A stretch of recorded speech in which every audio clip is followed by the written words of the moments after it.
Good evening, rock and roll fans. Today we're going to put your knowledge to the test in the first ever Holly Hobbs Rock and Roll Trivia Night.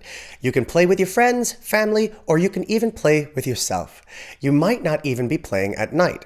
Today's episode is all about the Beatles, and the questions go from very easy to ones that only hardcore fans will know.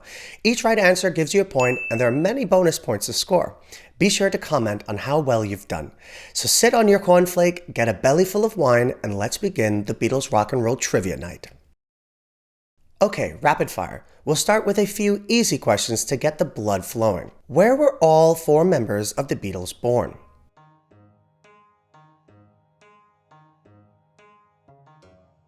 Liverpool.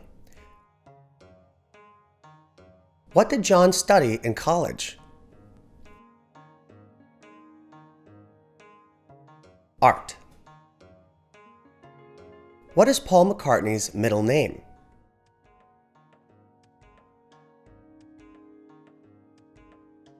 It's Paul, James Paul McCartney.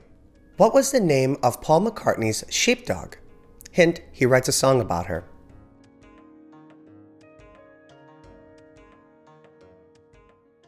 Martha. What was the brand of Paul McCartney's bass?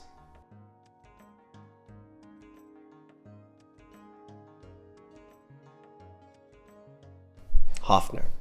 Who's the only blue-eyed Beatle?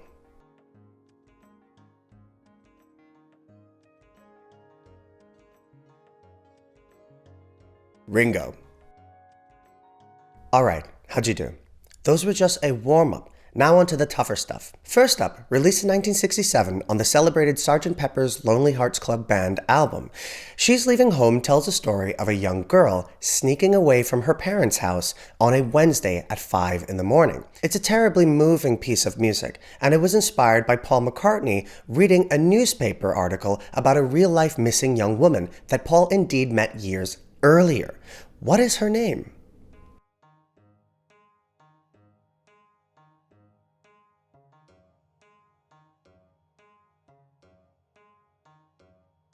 That's right, it's Melanie Coe.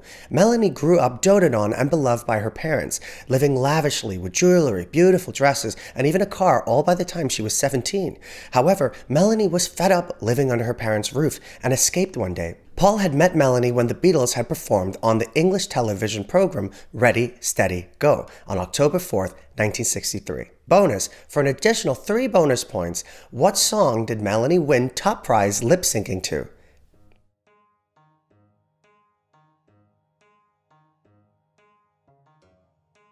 Jump the Broomstick. According to the Beatles, what are the 2 things money can't buy?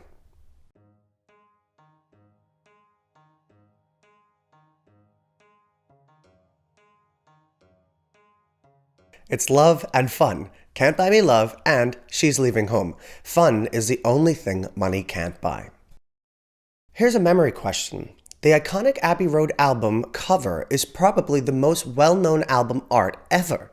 You've seen it 1,000 times. So in what order are the Beatles walking from left to right?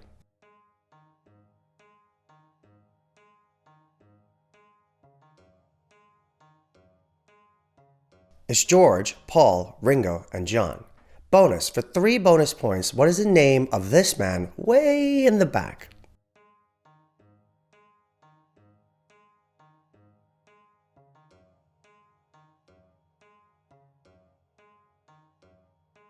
From hearing only this first note, what is this song?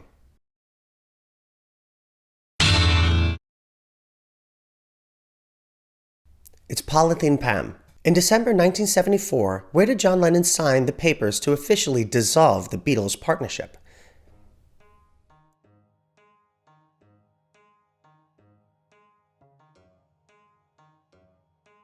Disney World. What creature destroyed the George Harrison Memorial Tree in California?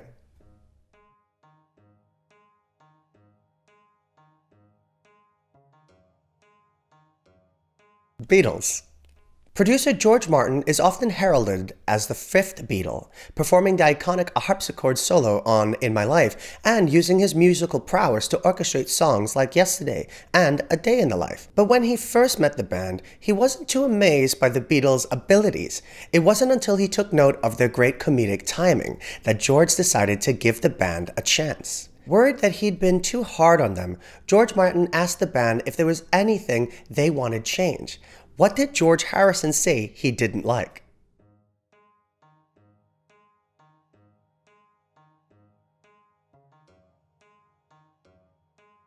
George Harrison said coolly, "First of all, I don't like your tie." Bonus. For 2 bonus points, name George Martin's least favorite song George Harrison wrote for the Beatles.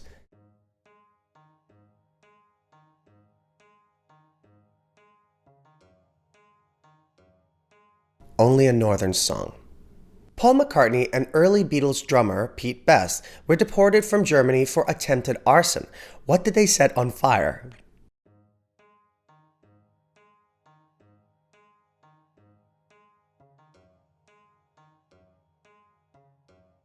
That's right, it was a condom.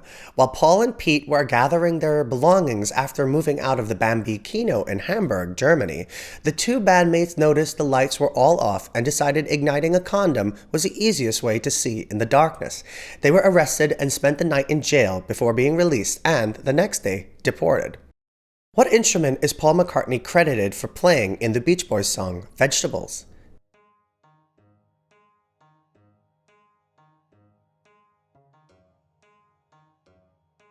Celery. That's right. Paul recounts Brian Wilson asking him, "Oh, Paul, got a favor to ask. Would you mind recording something? I thought, oh no, but great, I could do that. Oh God, I'm going to be singing on a Beach Boys record or something." I got a bit kind of intimidated and thought, okay, here goes nothing. And they said, "Well, what we want you to do is go in there and just munch." Well, I can do that. So if you hear somebody munching celery, that's me. What was the occupation of the man alleged to have introduced John Lennon and George Harrison to the hallucinogenic LSD?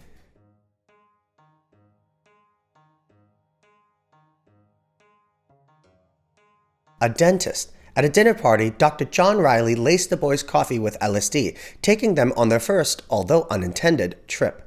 Bonus. As a bonus for 1 point, who was the first Beatle to admit their LSD use to the press?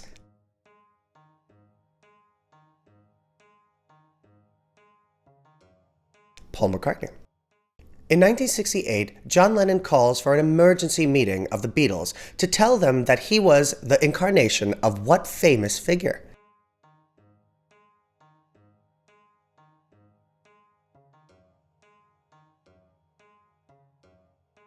Jesus Christ. Once the meeting had finished, the band went for what I'm sure was an awkward lunch, and John never mentioned the subject again. This is an excerpt from a very obscure Beatles solo. What song is this from?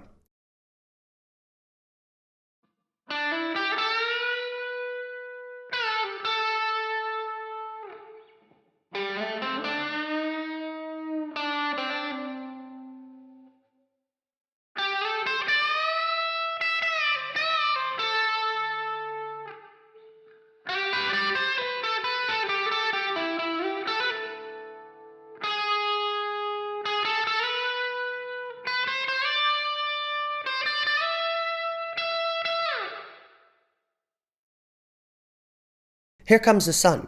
George initially recorded the solo for the middle section of the song, but later scrapped it before the final version was released. What song is this bass line from?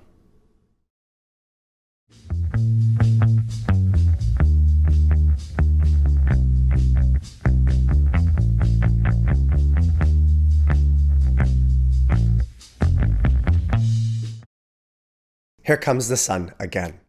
Well, that's all for today, everyone. I hope you did well, and we'll see you next time.